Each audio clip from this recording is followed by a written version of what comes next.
son las tendencias que van a marcar el mercado laboral este año 2026, con tantas revoluciones tecnológicas, además, cambios normativos locales. La verdad es que para la gente de recursos humanos esto es un gran desafío, para las compañías también, para mejorar la productividad, la eficiencia, para adoptar quizás la mejor estrategia y converger con distintas tecnologías y formas, ¿no? Para mantener a la gente, pero también para que las empresas puedan producir más. En un contexto económico que además es difícil, todos sabemos que se vienen años complejos. Dicho todo eso, queremos entender cuáles son, para que usted tenga una idea, una especie de faro que pueda orientar su camino este año. Estamos conectados con Felipe Cuadra, director de Recursos Humanos y cofundador de RankMe, que son especialistas en todo esto. ¿Cómo está, Felipe? Hola, ¿qué tal? Buenas tardes. Todo muy bien por acá. Gracias por estar conectado con nosotros en la última semana de febrero. Y es importante esto porque todos saben que ya la próxima semana, de alguna manera, mentalmente al menos, volvemos a comenzar. O sea, ya para muchos la próxima semana los niños al colegio, empieza un nuevo ciclo también en los trabajos, en las pegas, nuevos desafíos, nuevas metas que cumplir y ahora con herramientas nuevas. Por lo tanto, es muy interesante cuáles son estas tendencias que van a estar marcando este año. ¿Con cuál partimos, Felipe? Mira, yo creo que pensando como en el ambiente local, lo que se viene para el próximo año en términos laborales es bien interesante. Por un lado, tú tienes un cambio de signo en el gobierno que viene con una agenda bastante marcada en términos de poder aportar flexibilidad al mercado laboral. En los últimos años hemos tenido muchas legislaciones que han sido muy bienvenidas, que apuntan a, por ejemplo, reducir la jornada laboral, a generar mayores protecciones y mayores beneficios para los trabajadores, pero se ha visto también que la flexibilidad laboral no se ha puesto al día. Entonces, es algo que viene muy explícito en la agenda del nuevo gobierno y que seguramente nos va a dar mucho de qué hablar. Esa es una tendencia súper clara. Hoy en día, Chile vive un estado medio paradójico, porque tú te encuentras que, por ejemplo, Chile tiene una de las tasas mayores de rotación de personas dentro del primer año de trabajo. O sea, las personas en general, las personas en general duran poco en sus empleos. Y las que logran pasar ese año duran mucho tiempo, porque empiezan a acumular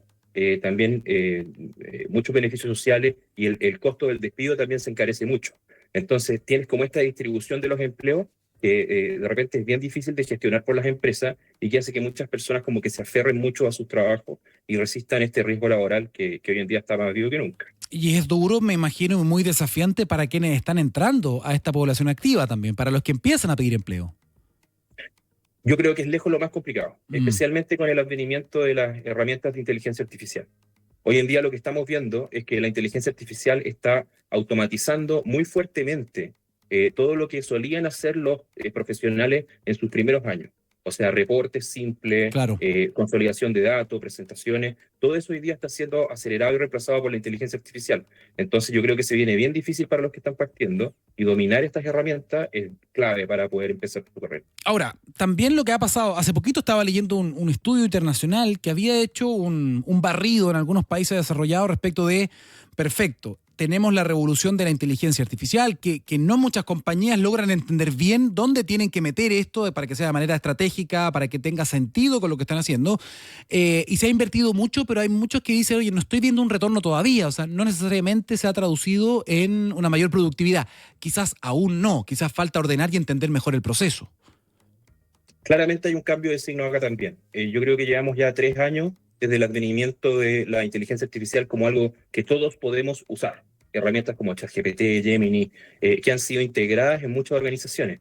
Sin embargo, en estos años que estamos todos experimentando, a veces se han integrado donde más rápido caían y no donde mayor ganancias de productividad o donde mejores beneficios para la compañía tenían. Entonces, lo que nosotros estamos viendo es que hay hartas empresas y hartas personas que han integrado la inteligencia artificial, pero los resultados no siempre son los que se esperan, porque muchas veces estamos acelerando o estamos automatizando cosas que realmente no debiésemos estar haciendo, o cosas que realmente no están aportando a lo que queremos lograr. Te pongo un ejemplo súper concreto. Yo hace unos años trabajé en un banco donde hicimos una auditoría de todo lo que hacía un área y nos encontramos con que había una persona que todos los meses emitía un informe, ese informe se mandaba y nunca nadie lo leía. O sea, todos los meses se emitía este informe, nunca nadie lo leía, no lo leía el regulador, no lo leía nadie dentro de la compañía. ¿Qué sacamos con meter inteligencia artificial en eso, si en verdad no estamos agregando ningún valor? Entonces es muy importante que nos volvamos a concentrar en qué agrega valor para nosotros y qué agrega valor para las compañías. y empezar a invertir ahí con inteligencia artificial. Un Ya. poquito más de inteligencia. Y dejar muy claro para quienes nos están escuchando que estamos hablando del mundo privado, que tiene ciertas reglas. El mundo público es otro mundo aparte también, que también tiene cuestiones que pueden ser cuestionables respecto de la dificultad, por ejemplo, de hacer cambios, lo sabemos, el estatuto administrativo. No, estamos hablando del mundo privado. Y en ese sentido hay un tema también porque aquí la pega la entrega la pyme en general. Más del 60% del empleo en Chile está hecho por pyme, que le han ido cambiando las reglas del juego, que le han ido poniendo nuevas normas que encarecen, y esta es una realidad, le puede gustar o no, pero en el fondo sueldo mínimo que ha ido subiendo, el tema de las 40 horas, y yo digo, ¿cuándo vamos realmente a hablar de productividad? ¿Cuándo vamos a hablar de eficiencia también? Porque estas herramientas, si algo prometen, es que nos van a hacer más eficientes. Y eso todavía no veo que se maneje bien ese discurso, que se instale de manera correcta, entendible. Es incluso un poco más complicado que eso, porque si la inteligencia artificial está, por ejemplo, reemplazando tareas, lo que tú vas a ver es un aumento de la productividad, pero un descenso en el empleo, ¿ya?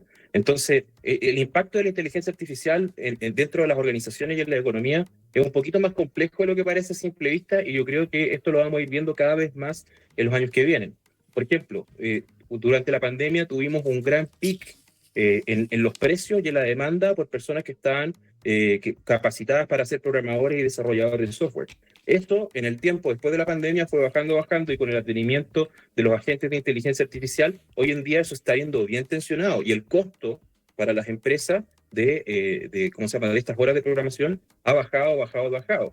Se ha aumentado mucho la productividad, pero se está generando menos empleo. Entonces, es bien interesante lo que está pasando en términos de la productividad. Estas tecnologías que reemplazan el trabajo humano no siempre generan más empleo cuando uno lo mira dentro de la misma ocupación. Entonces, un poco para ir a algo accionable, porque todo esto es bien teórico. Sí. Si tú estás viendo que tu trabajo está siendo amenazado por la inteligencia artificial, tienes varios caminos que puedes seguir. A ver, eso me interesa. El primer camino es subirte arriba del toro. O sea, pasar de ser la persona que está reemplazado a ser la persona que está reemplazando. Capacitarte en estas tecnologías, cualquier persona lo puede hacer al alcance de todos. Esto es realmente revolucionario, que podamos meternos acá y empezar a generar cosas para mejorar la productividad de nuestras empresas y en nuestro trabajo, haciéndonos cargo. El segundo camino es moverte hacia cosas que la inteligencia artificial nunca va a poder hacer. Cosas en el mundo físico. Hoy en día en Chile tenemos un problema, por ejemplo, tenemos una cantidad de profesionales que se están graduando todos los años, mucho mayor a la capacidad del mercado para absorberlos con trabajos bien remunerados. Pero hay otros trabajos de mantenimiento, hay trabajos que tienen que ver con trabajos manuales, hay trabajos de soldadura, de manufactura, de mantenimiento de aire acondicionado, que son súper poco glamorosos, pero las personas que lo hacen, y lo hacen bien, obtienen salarios que son mejores que algunos profesionales. Entonces, hay un tema acá de moverse también y tratar de anticiparse a estas cosas, porque la tercera opción, que es quedarse quieto o quedarse dormido, pues sabéis que camarón que se duerme se lo lleva la corriente. De todas maneras, y esto va a ser cada vez más acelerado. Mira qué interesante el cambio en todo caso en el objetivo. Durante muchos años, ¿qué es lo que nos decían los profesores, la comunidad educativa, los papás, las mamás? Tienes que estudiar algo que te dé el mejor pasar posible. O sea, ojalá poder que tenga una muy buena remuneración y que ojalá te guste. O sea, tratar de combinar ambas cosas, ¿no? Algo que te motive, que te apasione, pero que sea algo que te asegure un buen pasar en términos económicos, ¿cierto? Ese es como el ideal. Lo que tú me estás diciendo ahora es que esto está como haciendo un shift, está cambiando no necesariamente solo a lo que me dé una buena remuneración, sino a lo que me permita seguir trabajando, es decir, lo que me permita seguir vigente. De eso estamos Exacto. hablando, y estoy pensando, por ejemplo, en las personas que se dedican a ser personal trainer, que está aumentando. Bueno, eso no va a poder ser reemplazado por la tecnología, al menos en muy buen tiempo. Lo que tú me decías, la gente que hace cosas con las manos, habilidades reales del mundo análogo. Exacto, o sea, y tiene que ver con oferta y demanda al final. Por ejemplo, mi papá, primera generación que fue a la universidad en su familia. Cuando él salió de la universidad, salieron 4 personas de ingeniería. Hoy en día, en la misma universidad, salen 400 personas de ingeniería. Entonces, claro, en los 70, 80, tener un título profesional era tan escaso que inmediatamente te aseguraba, por decirlo así, un buen pasar. Hoy en día, cuando la gran mayoría de los jóvenes están logrando un título profesional, ya no es tan escaso y la competencia es brutal. Entonces, yo creo que no está de más mirar que hay otras opciones vocacionales que son tanto o más válidas en términos de la remuneración y el estilo de vida que tú vas a poder lograr como como las profesiones tradicionales. Yo creo que es hora de empezar a mirar estas cosas con un poquito más de apertura Y yo sé que es bien difícil porque a tu generación, que es la mía, y a la generación de mis papás también, nos criaron con esa idea de que el título profesional lo era todo, era la manera del ascenso social y asegurar tu buen pasar. Pero si uno mira a los países desarrollados que vienen algunos años adelantados, la verdad es que estudiar para ser psicólogo o estudiar para reparar aire acondicionado, vaya a ganar harto más plata reparando aire acondicionado, especialmente con el calor que está haciendo Santiago. De todas maneras, bueno, ese paradigma se está rompiendo hace un rato y también de que la educación se cristaliza, que yo estudio 12, 15, 18 años y estoy listo para la vida, una vida que además se está extendiendo. Y hay que pensar lo siguiente, Felipe, aunque a las personas les moleste, probablemente en el mediano plazo, no sé si mañana, pero yo creo que en algunos años más los países van a comenzar inevitablemente a abrir el debate de las jubilaciones, porque las poblaciones están envejeciendo, porque hay menos población activa, porque los sistemas de pensiones van a ser insostenibles y la gente va a vivir más y mejor y mejor. Por lo tanto, vas a tener que discutir respecto de las edades de retiro. Y eso también te implica además mantenerte vigente más tiempo. Entonces, se acabó esto de que yo estudié 20 años, ¿no? Voy a tener que estudiar continuamente. Exacto. O sea, aquí estamos metiéndonos la pata a los caballos, Daniel, porque estos son cosas bien necesarias de discutir, pero no son muy populares. No. Si tú te quieres parecer, o sea, imagínate que tú te quieres parecer a un país desarrollado como Nueva Zelanda, ¿ya? En Nueva Zelanda te pagan 3 años máximo cuando tú si te despiden. Acá te pagamos 11. 11. ¿Ya? En Nueva Zelanda la edad de jubilación ha subido. Acá se ha mantenido en los últimos 20 años. Entonces, si nosotros queremos parecernos a los países desarrollados, tenemos que ver el conjunto de cosas que hacen y no solamente pensar en las cosas que nos traen más beneficios, sino que también los cambios demográficos hacen que hoy día podamos trabajar y vivir cómodos mucho más tiempo. O sea, en el fondo, queremos los beneficios, pero no queremos pagar el costo. Y atención con esto, porque a veces idealizamos a estos países y esas dos cosas que dijiste, solo esos dos elementos, esos dos pilares son muy, muy polémicos. En el fondo, imagínate que alguien toque la idea de legislar respecto de los años de indemnización, que bajaron de toda la vida laboral a 21, después a 11, y ahora poder tocar eso y te van a decir, pero ¿cómo es posible? No, eso es fascista. Bueno, en estos países que ustedes mismos valoran, idolatran, son 3 años. Lo mismo cuando yo he escuchado a muchas personas que me dicen, Felipe, y esto en recursos humanos debe ser un tema. El tema, por ejemplo, de tener hijos, en el caso de los hombres o las mujeres. Y dicen, no, queremos un postnatal de 1 año. Entonces yo les digo, ¿ustedes saben cuántos países afuera tienen lo que tiene Chile? ¿6 meses? Son pocos. O sea, nosotros tenemos uno de los postnatales más extensos del mundo. Y esas cosas no se saben mucho, no se discuten mucho. ¿Por qué? Porque nadie quiere tocarlo, porque son temas muy impopulares. Son temas muy impopulares, pero es bueno informarse. Por ejemplo, el postnatal chileno es bueno, sí, es de los mejores. ¿Podría ser mejor? Sí, y no necesariamente tiene que ser más caro. Porque hoy día, por ejemplo, tú tienes un postnatal que está prendido o apagado. No tienes, por ejemplo, como existe en otros países, una reintegración progresiva donde tú puedes alargar tu postnatal todo lo que tú necesites, yendo a trabajar menos horas y recibiendo un beneficio menor también. Entonces imagínate que los primeros 6 meses tú estás totalmente con tu guagua, bacán. Luego 3 meses estás media jornada. ¿Cómo se llama? Tu salud, el Estado paga la mitad de la jornada y tu empleador paga la otra mitad. Esos sistemas funcionan en muchos países del mundo y no necesariamente implican perder derechos, sino que hay que atreverse a conversar primero para encontrar fórmulas que te puedan dar más flexibilidad. Y acá es importante entender que hay datos y que las empresas tienen datos para poder tomar estas decisiones. Y esos datos también están al alcance de las personas. Entonces, por ejemplo, hoy en día, si tú estás pensando en estudiar una carrera de las que comentamos, yo soy psicólogo, por ejemplo, ¿ya? Yo me puedo meter y decir, ya, si yo voy a estudiar psicología en tal universidad, estas son mis expectativas de renta y de empleo. Y ocupar eso como parte de tu decisión es súper importante. O sea, aquí la decisión ya se tomó, los chicos ya están en la universidad, ya postularon, ya quedaron o ya están preparándose para postular el próximo año. Pero es una conversación que hay que estar teniendo permanentemente. Hay que cuestionar un poco estos paradigmas porque lo que se viene para adelante está bien difícil para los profesionales jóvenes que están partiendo. Bueno, y de hecho RankMe es una compañía, es un ejemplo, una compañía que además metió mucha tecnología en el tema de recursos humanos. ¿También ustedes utilizan inteligencia artificial o no? Sí, claro. O sea, nosotros, para que te hagas una idea, trabajamos con más de 1.500 empresas de Latinoamérica, con cerca de 2 millones de usuarios finales que usan nuestros productos. Pero yo llevo casi 20 años trabajando en recursos humanos y desde que yo estaba en la universidad me dijeron cosas como, por ejemplo, oye, es súper difícil dar un feedback. ¿Ya? Decirle en la evaluación del desempeño que tu jefe te dé una buena explicación de lo que tienes que mejorar, buenos planes de acción, y como que todos estaban tranquilos con eso, nosotros dijimos, ¿sabes qué? No, acá hay que meterle cabeza. Y desarrollamos un asistente que permite que los líderes puedan consolidar un montón de información respecto a la gente con la que trabaja y diseñar planes de acción que realmente funcionan a través de la inteligencia artificial.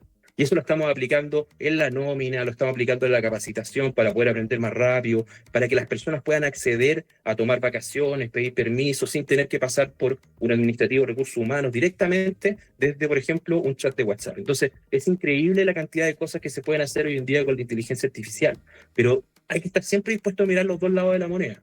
Y no todo lo que se viene con esto es bueno. Hay que estar mirándolo, yo creo que hay que echarle un ojo, porque hay algunos segmentos que hoy día ya están bien estresados, como el segmento de los profesionales jóvenes, los recién graduados, que todo indica que en el futuro van a estar más estresados. Entonces hay que ponerle un ojo y hay que darle seguimiento a este tema. ¿Cómo puedes hacer también o combatir una tendencia creciente que al menos hace algunos años se estaba instalando, que es la falta de motivación, la falta de propósito? Las nuevas generaciones que están entrando al mundo activo quizás se mueven por incentivos un poco distintos a los más tradicionales, ¿no? Entonces, ¿cómo se genera eso? Es un desafío para cualquier compañía hoy día, retener el talento, por ejemplo. Sí, bueno, hay ciertamente desde Aristóteles que nos quejamos de la generación que nos sigue. Siempre la mía era mejor, la nueva está mal, sí. Claro, pero acá en Chile a veces es verdad, ¿ya? Y yo creo que en Chile sí es verdad, porque de la generación que nos criábamos a principios de los 80 a las que se están creando hoy en día, los cambios económicos, de gobierno, de tecnología han sido tan grandes que en verdad yo creo que hay un clivaje muy importante entre la generación de los que hoy día están tomando decisiones en las organizaciones, personas que tienen sobre 45 años, que ya están al final de su carrera, que han logrado consolidar una posición, y los que están entrando al mundo laboral. Y esto está cruzado también por temas políticos, por temas de las redes sociales. Creo que hay una gran desconfianza o una gran desconexión. Y esto es algo que las organizaciones tienen que trabajar, porque no nos podemos hacer los locos. Si las personas que tienen 20, 22 años, 25 años, son la fuerza laboral, ni siquiera son el futuro de la fuerza laboral, son la fuerza laboral. Entonces no nos podemos permitir como empresa no escuchar, no entender, no abrirnos y no entender que al final los cambios culturales, cuando las personas cambian en su jerarquía de valores, cuando valoran otras cosas, por ejemplo, mi generación y la tuya también valoraba mucho el logro, la pertenencia a una institución importante, yo trabajo en tal parte, y eso es reconocido. A las nuevas generaciones eso les importa harto menos, lo que les importa es su identidad. ¿Quién soy yo? ¿Qué es lo que estoy construyendo? ¿Cuál es mi marca personal? Si tú sigues operando una organización que está enfocada en que la gran institución y en pertenecer a este colectivo, y no permites que los profesionales jóvenes puedan integrar cosas que los apuntalen en su propia identidad, no te van a pescar, no van a entender qué es lo que están haciendo, no van a encontrar ese sentido. Y eso, al final, es un problema de escucha y es un problema de empatía que se puede abordar. Se puede abordar y se tiene que abordar. Pero para eso hay que entender el tema, hay que tener liderazgos también que puedan observar esto, tener la visión y poder absorber, ¿no? Y abordar este tipo de temáticas que, insisto, están pasando ahora mismo mientras estamos hablando, y son distintas revoluciones entre la juventud, la tecnología, la inteligencia artificial, que van dándole nueva forma también a las relaciones laborales, que van a marcar el hoy y el mañana. Y probablemente, Felipe, tú y yo seamos de la primera generación que va a tener que trabajar hasta después de los 65, 70 o 75. Ojo con eso, que en algún momento va a pasar y tenemos que mantenernos vigentes hasta ese entonces, si queremos mantener un nivel aceptable de vida, si es que no nos reemplazan las máquinas y todo eso. Tenemos que llegar vivos, o sea. Sí, efectivamente. Yo me estoy cuidando para eso, por lo menos. Estoy haciendo todo lo que puedo. En eso estamos. Querido Felipe, muchas gracias por esta entrevista muy interesante, tendencias laborales que se vienen en un mundo que está cambiando y muy, muy rápido. Felipe Cuadra, director de Recursos Humanos y cofundador de RankMe. Muchas gracias por venir, que estés muy bien. Encantado, que tengas buena tarde. Cuídate. Muy bien, hacemos una pequeña pausa y ya volvemos con más Mundo Infinito.